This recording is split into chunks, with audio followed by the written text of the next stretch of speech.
জুলাই নিয়ে যুদ্ধ, শেখ হাসিনার press conference. The executive Times 2.0 থেকে আমি মোহাম্মদ গুলাম মুস্তফা আপনাদের সবাইকে সালাম এবং শুভেচ্ছা জানাচ্ছি। 2024 জুলাই মাসে যে গণ অভ্যুত্থান বা বিপ্লব যাই বলুন না কেন, যা ঘটে গেল, এটাই ছিল জুলাই যুদ্ধ। এবং এই যুদ্ধের কৃতিত্ব নিয়ে যে কারাকারি চলছে, এটা হলো জুলাই নিয়ে যুদ্ধ। আবু সাঈদ, মুগ্ধরা এরা যুদ্ধ করতে গিয়ে প্রাণ দিয়েছে। অর্থাৎ যুদ্ধ বলতে তারা আবু সাঈদ যেমন 2 হাত প্রসারিত করে বুলেটকে উপেক্ষা করে সামনে দাঁড়িয়েছিল, সেই পুলিশদেরকে সে বুড়ো আঙ্গুল দেখিয়েছে বলা যায় মেটাফরিক্যালি। এবং আমরা জানি স্নিগ্ধ করার জন্যে এরাও জুলাই যোদ্ধা সত্যিকার অর্থে।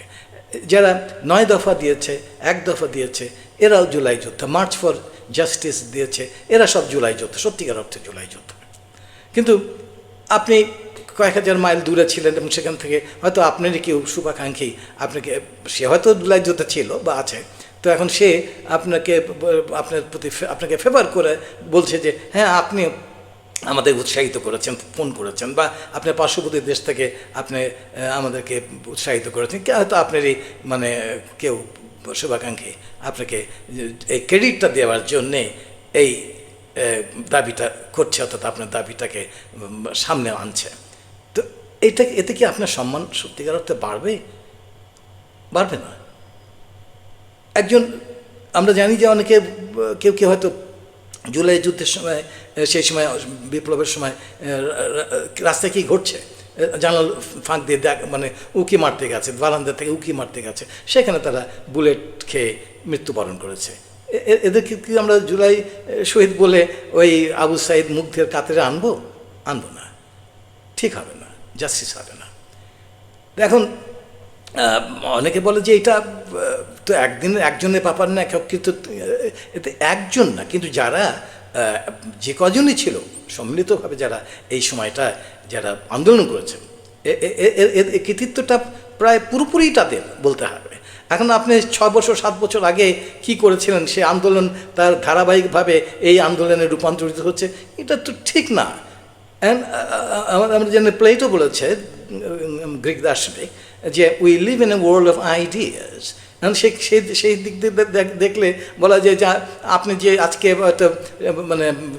কিছু করে একটা বড় পুরস্কার পেলেন, নোবেল পুরস্কার ধরা যাক, নোবেল পেয়েছেন। এখন এটার জন্য আমি আরও 2000 বছর আগে একজনকে আমি বললাম যে উনিই করেছেন, অথবা আপনার বাবাকে, যেহেতু আপনার বাবা ছিল বলে আপনি এসছেন, আপনার দাদা ছিল বলে আপনার বাবা এসছে, এভাবে করতে করতে আমি আপনার বংশের সবাইকে কৃতিত্ব দিচ্ছি। আমরা রাস্তায়, আমরা যখন মাঠে খেলা দেখি, আমরা হই হাল্লা করে চিৎকার করি, আমাদের টিমকে সাপোর্ট করি, এবং যারা ধারাভাষ্যকার তারাও বেশ আমাদের বিনোদন দেয় এবং তারাও অনেকটা কন্ট্রিবিউট করে খেলাতে। কিন্তু তাই বলে যে দল খেলা জিতলো, আমরা তখন কি আমরা বলবো, আমরা যারা বাইরে ছিলাম বা দর্শক ছিলাম বা যারা এই ধারাভাষ্যকার, তারা বলবে এই জয়টা আমাদেরও জয়, আমরাই ভাগিদার, এই ট্রফিটা আমরাও কিছুটা ভাগিদার আর কি। এগুলো সমস্ত টোটাল ইডিয়সি, এটা স্টিপিডিটি, এটা হয় না। আপনি নেবেন কী করে? আমরা জানি আইনস্টাইন যে করেছেন তার থিওরি অফ রিলেটিভিটি, তার উপর নির্ভর করে অনেক কিছু আবিষ্কৃত হয়েছে, অনেক কিছু। আমরা এমনকি যে এআইটার কথা বলছি, এমআরআই যেগুলো আছে, এগুলো সবগুলোই নিউক্লিয়ার থেরাপি। এগুলো কিন্তু আইনস্টাইনের যে আবিষ্কার, যে আপনার রিলেটিভিটি থিওরি, যেটা এর উপরে এটা দ্বারা প্রভাবিত হচ্ছে। তাই বলে কি আমরা বলবো যারা এগুলো আবিষ্কার করেছে তারা কি আইনস্টাইন করেছে এটা বলবো, তাকে ক্রেডিট দেবো? হ্যাঁ, তাকে ক্রেডিট দেবো, সেটা অন্য ব্যাপারে ক্রেডিট দেবো। কিন্তু যারা এই জিনিসটা আবিষ্কার করেছে, আমরা তো তাদেরকে ক্রেডিট দিতে হবে যে হ্যাঁ এরা করেছে। Let us recognise their contribution first, তারপরে কথা হতে পারে। আমরা কি করছি, সবাইকে দিচ্ছি, বলছি হ্যাঁ এটা কেউ না, কোনো একটা পার্টিকুলার লোকদের না, একজন না, আমি বলছি না একজনের এটা ক্রেডিট, যারা করেছে তাও সেই সময় ওইখানটা আমরা দেখেছি এই সমস্ত বিভিন্ন কাজে। অর্থাৎ যদি আমরা বলি মিছিলের কথা, যারা মিছিল অংশ নিয়েছে, তারপরে যারা বিভিন্নভাবে এই আন্দোলনটাকে সামনে এগিয়ে নিয়ে যাচ্ছে, এদেরকে আমরা বলবো জুলাই যোদ্ধা।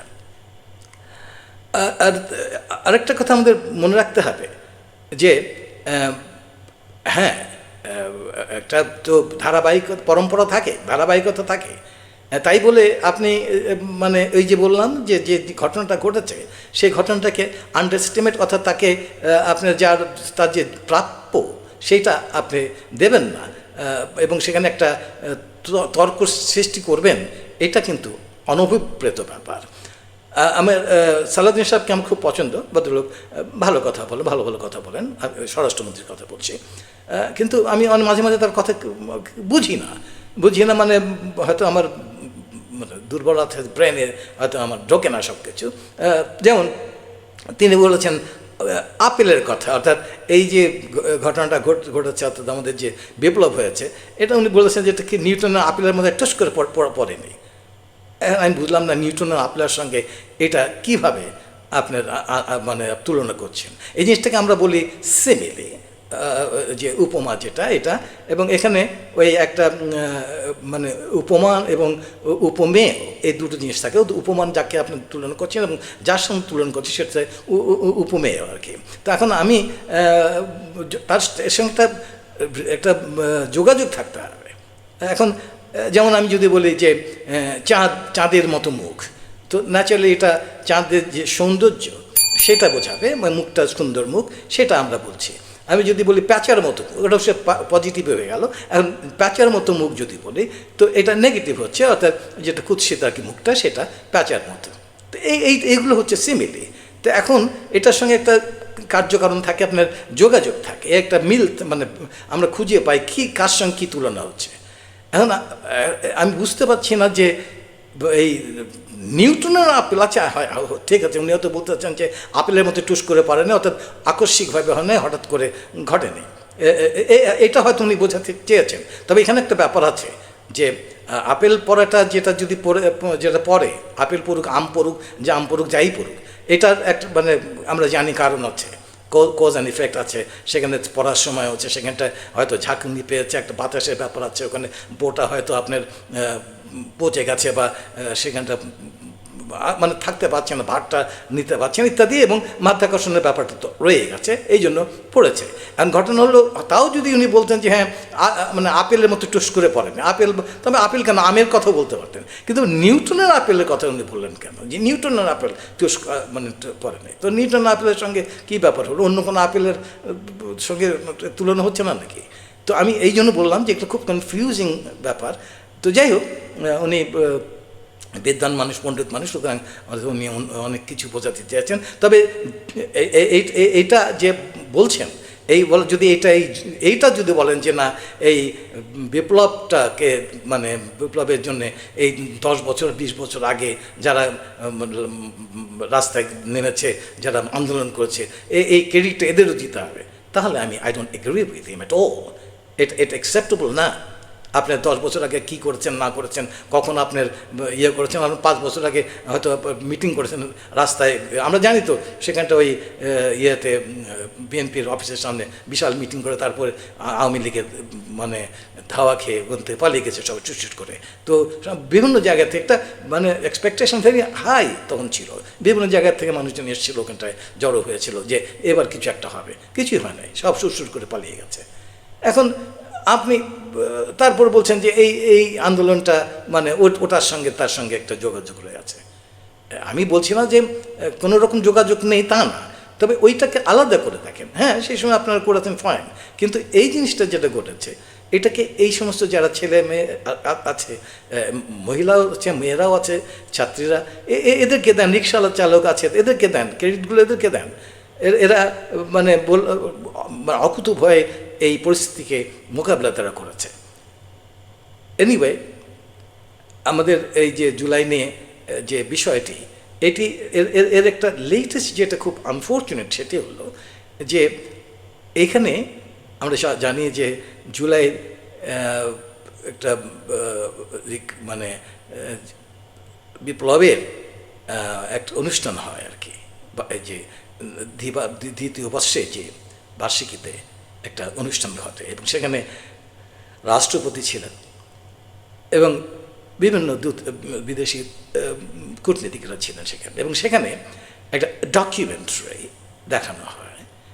তো সেই প্রামাণ্যচিত্রের ডকুমেন্টারিতে যারা জুলাই যুদ্ধের অনেকেই, নাহিদ ইসলাম তার মধ্যে একজন, তো এদের কারো কথা উল্লেখ নেই, করা হয়নি। এবং এটা এমনকি মাননীয় রাষ্ট্রপতি নিজেও এটাকে স্বীকার করেছেন যে এটা একটা ল্যাপস হয়েছে। But why? আপনি এটা বলছেন যে একটা ভুল হয়ে গেছে। এটা তো ভুল না, এটা ইচ্ছাকৃত ভুল। ভুল হয়, এটা ভুল হয় কী করে? এটা আপনি সবাই জানে কে কে এখানে পার্টিসিপেট করেছে, কাদের কন্ট্রিবিউশন আছে, সবাই সব কিছু জানা আছে। তার মধ্যে এই কাজটা আপনারা করেছেন। এখন এটা সংস্কৃতি মন্ত্রণালয় থেকে হয়েছে নাকি এটা ওই যে মুক্তিযুদ্ধ বিষয়ক মন্ত্রণালয় অনেকে বলে, আবার অনেক উপদেষ্টাও আছে এর মধ্যে ঢুকেছে, আমরা দেখেছি। এখন কার পরামর্শে, কার উপদেশে এই কাজটা হয়েছে এটা দেখতে হবে, কারণ এটা একটা সাংঘাতিক ব্যাপার। কারণ এতে ইমেজটা নষ্ট হয়ে গেছে। এবং ইমেজ, কারণ এই যে মানে ব্যাপারটা, এটা তো বাংলাদেশে সীমাবদ্ধ না, এটা বাইরে চলে গেছে। তাতে বোঝা যাচ্ছে যে এখানে আমাদের মধ্যে কোনো একতা নেই, আমরা মারামারি করি, এই যে মেসেজটা এটা বাইরে চলে গেছে। এবং এটা উদ্দেশ্যমূলকভাবে এই কাজটা করা হয়েছে, এটা অ্যাকসেপ্ট করতে হবে। এটা এই ভুল বললে তো হবে না। সুতরাং সরকারের উচিত হবে এটা নিয়ে দেখা। এটা আমাদের যদি তালবস্য কত এজেন্সি এখানে কাজ করতেছে, এরা তো কোথায় যে কার সঙ্গে মিশে আছে আমরা তো জানি না। তারেক রহমান সাহেবের সরকারকে এটা অন্তত এটা দেখতে হবে। এখানে আমাদের দেশে অনেক ইতিহাস আছে, সরকারের বিএনপি নিজেরই আছে, তাদেরকে কীভাবে মানে ওই বিএনপির প্রতিষ্ঠা থেকে কীভাবে হত্যা করা হয়েছে, এগুলো সবই আমরা সবাই তারা জানে। তো এগুলো নিয়ে মানে দেখতে হবে, এটা না দেখলে হবে না। এগুলো দেখে তারপর একটা ব্যবস্থা নিতে হবে। এখন এই প্রসঙ্গে একটা ব্যাপারটা হচ্ছে এই মানে কোইন্সিডেন্টালি, এবং কোইন্সিডেন্টাল না, এটা ডেলিভারেটলি হয়েছে। সেটা হচ্ছে এই 5 তারিখে, যেদিন এই আমাদের জুলাই বিপ্লবের যে যে বার্ষিকী, এই বার্ষিকীর দিনেই ভারতে সেখানে একটা প্রেস কনফারেন্স করলো শেখ হাসিনা। এটা foreign correspondence club, FCC for south Asia, এরাই এটাকে আয়োজন করেছে। এবং এটা নিয়ে কিন্তু বাংলাদেশ সরকার এটা প্রথমে আপত্তি জানিয়েছিল। তো সরকার, ভারত সরকার সেটা বলেছে যে না, এটা তো আমরা আমাদের ব্যাপার না। এখন উনি ভারতে বাক স্বাধীনতা আছে, উনি কথা বলবেন, তো সেখানে আমরা কী করব, এটা তো আমি তাকে বাধা দিতে পারি না, এই জাতীয় কিছু। কিন্তু সে আবার এটাও আবার তারা ফলাও করেছে যে এখানে আমাদের কিন্তু তাকে রাজনৈতিক কোনো কর্মকাণ্ড করতে হবে না। রাজনৈতিক কর্মকাণ্ড মানে কি, আপনি রাজনীতির সব কথাই বলে বসতেন সেখানে, যদি তিনি মুখ দেখান নাই। তবে এই প্রথম সেখানে কী করলেন, শেখ হাসিনা সরাসরি প্রশ্নের উত্তর দিচ্ছেন। ওনাকে তার এই একটি কাজই মানে করেছে ভারত সরকার, সেটা হচ্ছে ভিডিওটা তার দেখেনি, এটা অডিওটা আছে এখানটায়। কিন্তু এটা মানে ভারত সরকারই, আমরা জানি যে ভারতের ইন্ধনে, ভারতের ইঙ্গিত ছাড়া, ভারতের অ্যাপ্রুভাল ছাড়া কোনো কাজই হবে না। তো এখন শেখ হাসিনা যেটা করেছে, এটা যে বাংলাদেশ সরকার সঙ্গত কারণে এটাকে করেছে, মানে তারা আপত্তি জানিয়েছিল। কারণ আমরা দেখেছি যে যেটা হয়েছে আর কি, সে বিষোদ্গারও করেছে শেখ হাসিনা, তার ছেলে জয় পর্যন্ত। এবং তাদের টার্গেট অডিয়েন্স ছিল শুধুমাত্র না, ওই যে ফরেন করেসপন্ডেন্স না, আমাদের দেশের যারা আছে তাদের আওয়ামী লীগের যারা যে সমস্ত লোক, এবং তাদের মোটিভ ছিল ব্রডলি বলতে গেলে 3টা আমরা দেখতে পাই। সেটা হচ্ছে যে বাংলাদেশের যে বর্তমান সরকার, সেই সরকারকে তাদেরকে ছোট করে দেখানো, তারা যে কাজ করতে পারছে না, এবং তা তো সে জয় বলেছে এটা ফেইল্ড স্টেট হিসাবে দেখাচ্ছে, যে দেশটা কার্যকর না। তো এইটা তুলে ধরা, এবং এই যে শেখ হাসিনা যে কাজ করেছে তার সহানুভূতি নেওয়ার জন্য সে অনেক কিছু বলেছে। এবং জয় তো বলেছে যে তারা বলেছে এরকম ইনডেমনিটি দিয়েছে যারা পরে কিলিং হচ্ছে আফটার 5 অগস্ট, সেটা তো তাহলে সেটা কিলিং হলে তাদেরকে ইনডেমনিটি দিলে এখানকে কেন বলে যে আমরা মানে সরি বলবো, অর্থাৎ শেখ হাসিনা বা তারা সরি বলবে, এই কথাগুলো মানে তারা বলছে। কিন্তু জয় এটা বোঝা উচিত যে ক্রিমিনোলজিতে বলা আছে যে আমরা all murders are killings but not all killings are murders। এখন যে খুন এবং সব খুনই কিন্তু হত্যা, কিন্তু সব হত্যাই খুন না। তো এই জিনিসটা তার বোঝা উচিত এটা খুন করেছে তার মা, এবং সে নিজেও তার সঙ্গে ইনডিরেক্টলি বা ইনডিরেক্টলি জড়িত ছিল। এবং যারা বাকিগুলো যাদের বিরুদ্ধে অ্যাকশন নেওয়া বিচার হয়েছে, তো এরা সবাই জড়িত ছিল, তারা খুন করেছে। এটা মানে আর ওই যেটা পরবর্তীকালে as a sequel to that যে ঘটেছে বিভিন্ন জায়গায় যে পুলিশের, তো এইটা তো অনেকটা কিলিংস, কিন্তু ইট ইস নট মার্ডার্স। এটা ইচ্ছে করে এটা অনেকে সেলফ ডিফেন্সও কিন্তু অনেক সময় করে। তাছাড়া আপনি আমাকে আমার পরিবারকে শেষ করে হত্যা করে সবাইকে শেষ করলেন, আমি বেঁচে আছি, আমি এখন এটা তো নেবেই, এটা তো সে তো ইচ্ছা করে আপনার প্রিপ্ল্যান্ড মার্ডার করে নেই। তো আপনি সবগুলোকে এক করে দেখাচ্ছেন। আর আরেকটা যে উদ্দেশ্য সেটার কথা বললাম, সেটা ছিল এখানকার যে অডিয়েন্স, অর্থাৎ আওয়ামী লীগের লোক, তাদেরকে চাঙ্গা করে দেওয়া। এখন এটা এই জিনিসটা করে কী লাভটা হলো? এখন লাভটা একটা জিনিস হলো কি যে বাংলাদেশকে অস্থিতিশীল করার মানে পায়তারা অনেক আগে থেকে চলছে। তো একটা এবং এই যে ভেতরে আমাদের মধ্যে ঐক্যের ফাটল ধরানোর চেষ্টা করা হচ্ছে। আমরা দেখছি যে ইতিমধ্যেই বেশ অপোজিশন বেশ চাঙ্গা হয়ে উঠেছে। তারা সরকারের বিরুদ্ধে কথা বলছে, রাস্তাঘাটে তারা মিছিল করছে।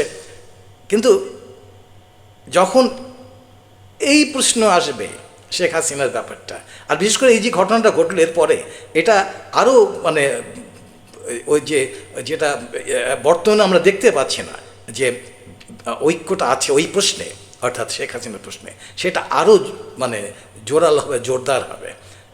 কারণ শেখ হাসিনাকে বললাম যে শেখ হাসিনা সে বলেছে রেকনসিলিয়েশনের কথা। রেকনসিলিয়েশন কী হবে? রেকনসিলিয়েশন কার সঙ্গে হয়? আমি নিজেও বলেছিলাম রেকনসিলিয়েশন, কিন্তু সেটা অন্য, এবং সেটা এখন শুধু পরাহত হয়ে যাচ্ছে। রেকনসিলিয়েশন কার সঙ্গে হবে? আপনি হত্যা করবেন, তারপর বলবেন যে ভাই আমরা মিটমাট করি না, আপোষ করি না, রেকনসিলিয়েশন আপোষ আর কি, আপোষ করি। আরে আপনি হত্যাকারী, মানুষ খুন করেছেন, সব কিছু করছেন, আপনি বলবেন আমি রেকনসিল হবে। রেকনসিল আপনার সঙ্গে না, যারা আপনার দলের কিছু লোক ছিল তাদের সঙ্গে হয়তো হতে পারত, কিন্তু এখন তো অনেকটা সুদূর পরাহত হয়ে যাচ্ছে যেভাবে এই শেখ হাসিনার যে অ্যাক্টিভিটি চলছে, এবং ভারত বিশেষ করে ভারতের ইন্ধনে যে সমস্ত কাজ হচ্ছে, এর ফলে হয়তো আলটিমেটলি হয়তো হবে না, এই আওয়ামী লীগের আর ভবিষ্যতে থাকবে না। আওয়ামী লীগের বোঝা উচিত, যারা এখানে আছে, বাংলাদেশে আছে, তাদের বোঝা উচিত যে এই যে সমস্ত কাজ করছে এই হাসিনা এবং তার সাঙ্গপাঙ্গরা, এটা কিন্তু তাদের জন্য অত্যন্ত খারাপ, ভীষণ খারাপ। এটা তাদের একটা সিদ্ধান্তে আসতে হবে। ইটস টাইম, তার সিদ্ধান্তে আসতে হবে যে আমরা কি করব, শেখ হাসিনার সঙ্গে থাকবো, কেন সে ইনকরেজবল। জয়, শেখ হাসিনা, এরা সব ইনকরেজবল, এদেরকে আপনি ইয়ে করতে পারবেন না। এখন অবশ্যই শেখ হাসিনা তার মৃত্যুদণ্ড হয়েছে, তো সেটা আলাদা ব্যাপার, জয়ের তো হয়নি। তো কিন্তু এরা সবাই ওই যে বললাম যে মানে একই কথা বলে।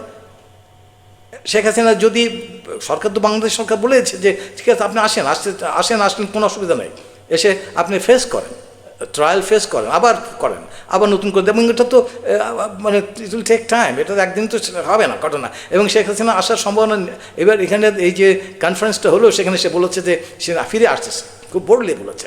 আমরা জানি যে শেখ হাসিনা বললেই সে ফিরে আসবে তা না, এটাকে ভারতকে বলতে হবে, ভারতের অ্যাকোয়াসেন্স থাকতে হবে, অথবা ইনস্ট্রাকশন থাকতে হবে যে হ্যাঁ তুমি যাও। সে চাইবে, ভারত চাইবে সে আসতে পারবে, এটা জানি। এবং ভারত চাইবে কি চাইবে না, সেটা আগামী যে সমস্ত ঘটনা ঘটবে তার উপর অনেকটা নির্ভর করবে। সবাইকে শুভেচ্ছা জানিয়ে বিদায় নিচ্ছি।